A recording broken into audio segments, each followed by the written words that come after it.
Tu as changé mon deuil en une danse. Tu m'as tiré de la mort. Je revis en ta présence. Des profondeurs, je crie vers toi. Seigneur, écoute mon appel. Tu as changé mon deuil en une danse. Tu m'as tiré de la mort. Je revis en ta présence. Tu es là à tout jamais. Ne perdons pas notre espérance, car tu marches à nos côtés. Avançons dans la confiance. Quand sur la croix tout est livré, sans jamais cesser de m'aimer. Tu as ouvert une autre voie, renversant le monde et ses lois. Plus d'esclavage, plus de mort. Seul ton pardon qui nous rend forts. Tu as changé mon deuil en une danse. Tu m'as tiré de la mort. Je revis en ta présence. Tu as changé mon deuil en une danse. Tu m'as tiré de la mort.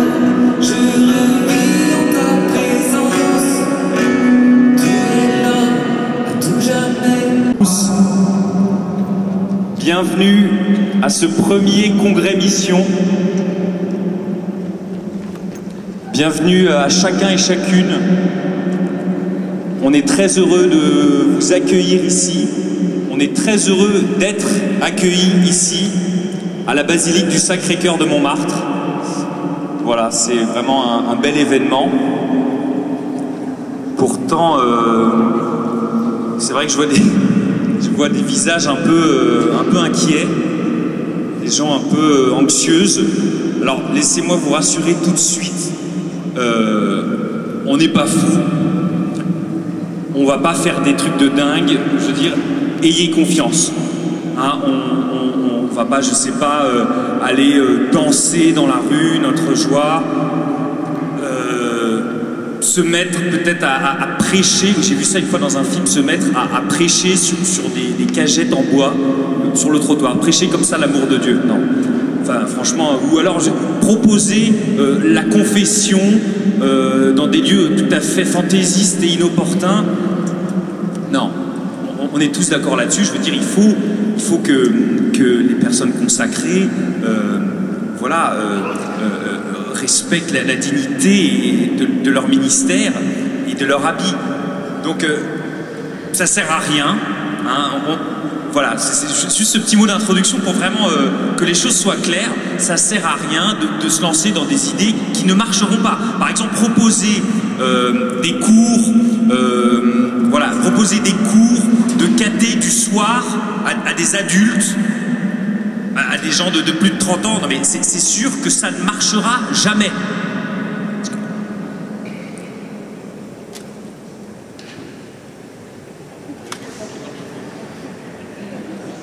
Allô? Oui? Pardon, attendez, excusez-moi. Oui? Quoi? Non. Excusez-moi 2 secondes. Mon Dieu! Pardon, Seigneur, oui? Quoi? Ça a déjà été... Oui, non. Pardon, excusez-moi un instant. En fait, là, je suis un peu fatigué, j'ai pas beaucoup dormi la nuit dernière. Je me mets à entendre des voix et non, je parle pas de vous. Oui, d'accord. Non, j'écoute. Ah d'accord. Ok, en fait, on me dit qu'il y a des gens ici qui... Oui, d'accord, je les appelle, mais il n'y a pas de souci. Donc voilà, en fait, on me demande demande d'appeler des gens à venir ici. À mon avis, c'est une vaste blague, mais par respect, j'essaye. Hein, et puis on verra comme ça. Apparemment, ça contredirait tout ce que je viens de dire. Donc, ok. La première personne s'appelle Emmanuel. Non, pardon. Bertrand de l'Emmanuel. Ah, mais il est là. Vous avez le même t-shirt que moi? Alors, juste une question. Hein. Vous n'êtes pas du genre à aller danser dans la rue en tant que chrétien, je veux dire. Enfin, ça se fait pas, ce genre de choses. C'est-à-dire qu'à l'Emmanuel, on fait ça depuis 40 ans, quoi, mais... Quoi? Je n'étais pas au départ, hein, mais enfin, on en a une chorégraphie qui est assez simple. On se met dans la rue comme ça, puis on lève les mains, on fait des chansons, on prend un carnet vert, on y va, et puis ça se passe pas mal. Hein. Ok, bah... En fait, il y a un... c'est très bien, vous pourrez... Demain, il y a des ateliers, on pourra proposer un atelier chorégraphie avec Bertrand de l'Emmanuel. Ok. Ah, attendez, oui, ok. Ah, il y aurait un Samuel de Ein Karem. Moi, j'y étais à Ein Karem cet été, c'est juste à côté de Jérusalem. Ah, mais si, Samuel, c'est vous, Samuel? Ouais, alors ça, à mon avis, ça c'est complètement faux. Hein. Mais j'ai entendu que... pardon, mais que vous montiez sur des cages en bois, sur des tabourets, enfin sur tout ce que vous trouvez, sur des poubelles, pour prêcher l'amour de Dieu dans la rue. Ça existe que dans les films, on est d'accord, c'est dans les films sur l'Apocalypse. En fait, oui, ça fait une bonne trentaine d'années que, notamment à Paris, chaque semaine, il y a des gens, des chrétiens, des hommes, des femmes qui montent sur une proéminence, voilà, pour clamer leur amour du Seigneur Jésus-Christ et surtout l'amour de Dieu pour nous. Waouh. Ok, en fait... Ok. D'accord. Oui, d'accord, ok. Encore une personne. Comment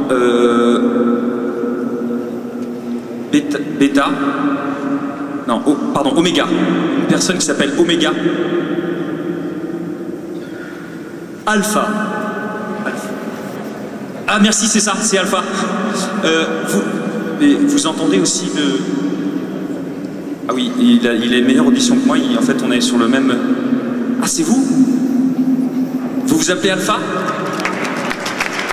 Enchanté, Epsilon. C'est Alpha? Non.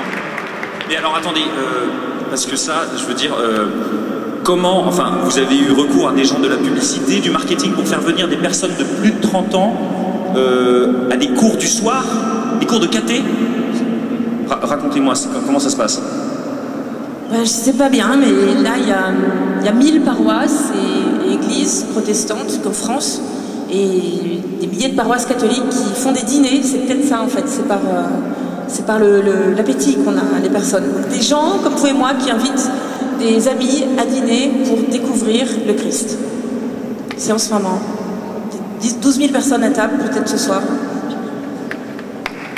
Ok, bah c'est génial. Je vous demanderai l'adresse après parce que je connais des gens que ça peut intéresser. Oui, d'accord, ok. Une dernière personne, oui, Raphaël Annunzio. Ouais. Ah, ok. Alors là, enfin, moi j'ai eu une vision, mais à mon avis, là c'est vraiment le moment où je sens que j'ai pas assez dormi la nuit dernière. J'ai vu une machine à laver géante sur une plage. J'ai eu une vision, enfin, vous voyez, c'est une sorte de rêve en fait. C'est comme ça, et dedans, les gens vont se confesser. Ça n'existe pas, rassurez-moi. Parce que là, quand même, ça va un peu trop loin. Oui, et même qu'on met des évêques dedans. Des évêques dans une machine à laver, et c'est extraordinaire parce que des gens demandent à se confesser. Mais c'est parce que dans l'Annoncio, on essaye des choses un peu folles, qui passent un peu décalées, et on essaie d'innover. Innover pour annoncer l'évangile.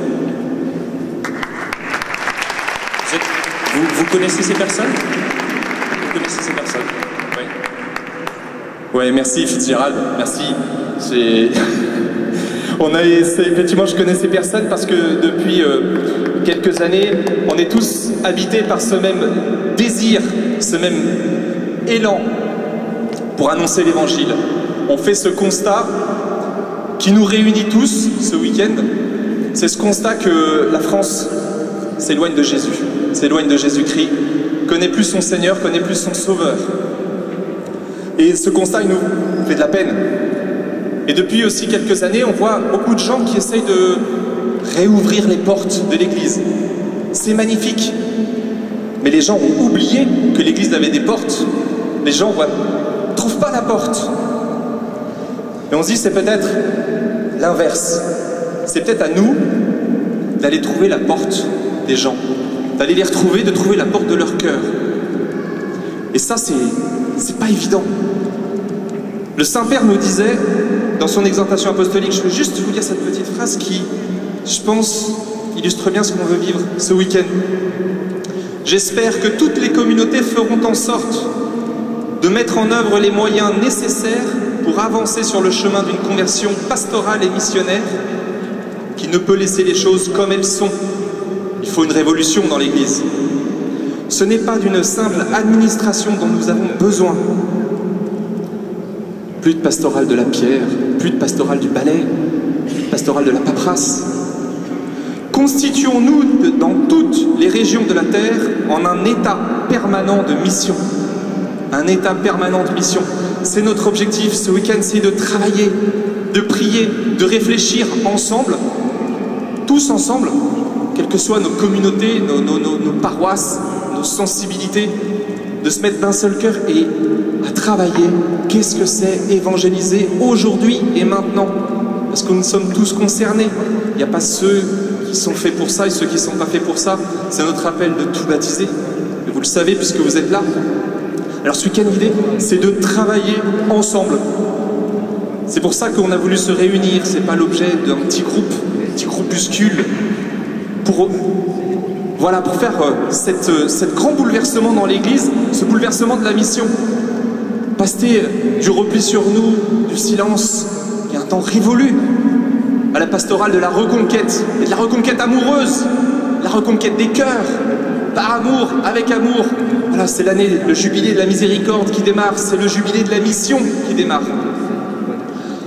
Alors voilà, je voulais remercier d'être là, et pour bien signifier ensemble que nous sommes envoyés par le Christ, envoyés par l'Église en mission, nous avons invité Monseigneur de Boulin-Beaufort, nous nous sommes laissés inviter chez lui avec lui, parce qu'il est vicaire général du diocèse de Paris, pour nous introduire dans cette aventure, ce congrès, ces 2 jours de réflexion.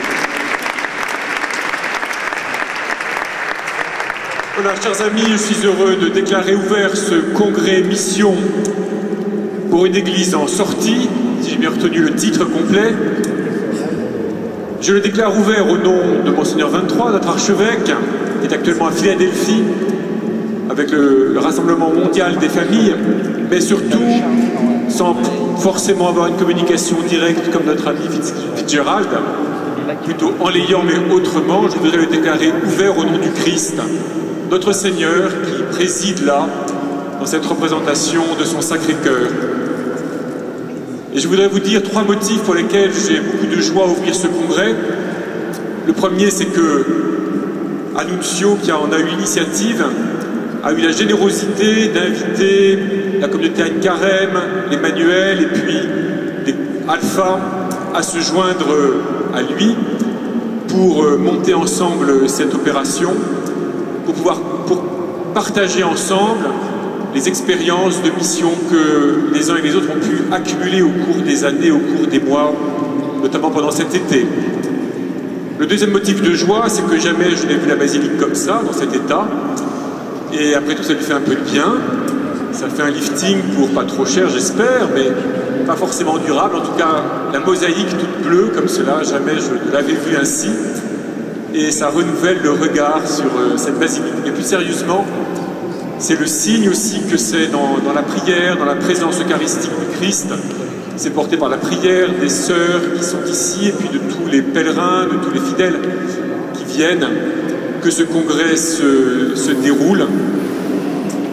Et aussi, comme cette basilique est un lieu de visite considérable, elle est en elle-même un beau signe de tout ce monde qui a besoin de l'Évangile. Et c'est le troisième motif de joie que je voudrais exprimer, c'est que peut-être notre pays s'éloigne du Christ, mais je crois surtout que nous sommes à une époque où les hommes et les femmes autour de nous ont besoin du Christ et où nous gagnons beaucoup de liberté pour le leur dire, pour le leur apporter, pour le leur annoncer, avec amour, avec miséricorde, avec force, avec tendresse, mais avec aussi espérance, avec foi. Et c'est tout cela que ce congrès, pendant cette journée, ce jour et demi, va nourrir. Merci à vous tous d'y être. Merci à ceux qui en ont eu l'initiative. Merci à ceux qui vont animer et porter la prière. Merci à vous tous qui allez partager vos expériences, écouter la joie de faire connaître le Christ et de partager en frères ce que l'on découvre en faisant cela. Bon congrès à tous et à chacun.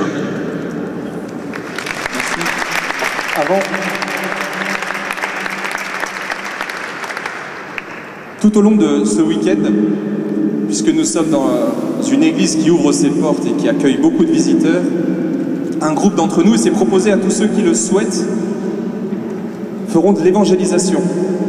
On va monter une mission permanente, plus de l'adoration perpétuelle. Donc il y a quelques missionnaires qui déjà, dès ce soir, vont partir en mission, nous invitent à s'avancer. Et ils vont être envoyés en mission par Monseigneur Moulin-Beaufort. Venez, venez, venez, venez.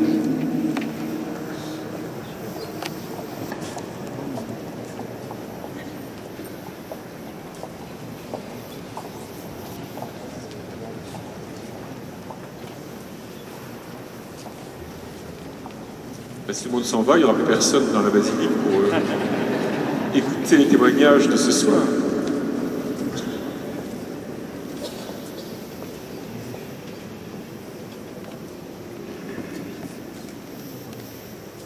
Seigneur Jésus, un jour en Galilée, tu as envoyé les 72 à travers les villes et les villages de ce pays-là.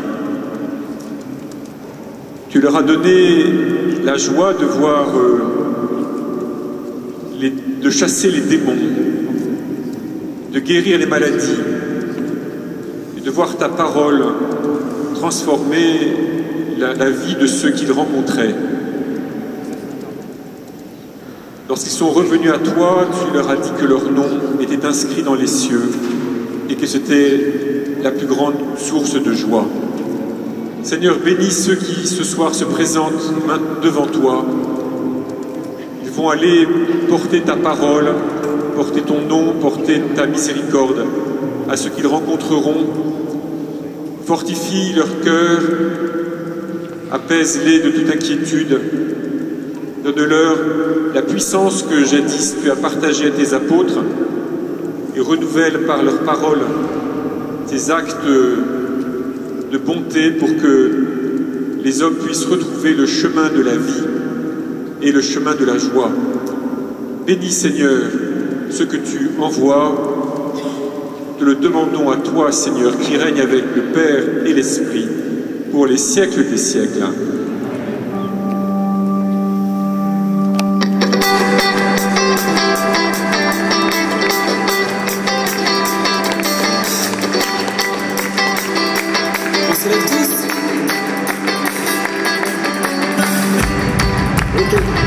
Alors ce soir on va prier avec le groupe Allegria. On a des jeunes qui sont là avec nous, des danseurs. Est-ce que vous voulez danser avec nous? On va danser pour le Seigneur. Alors vous allez voir, hein, c'est des chants que vous connaissez peut-être pas, mais vous allez voir que c'est hyper simple. Vous suivez, il y a les paroles, il y a la danse, vous chantez et on va prier ensemble. Allez, on y va ensemble.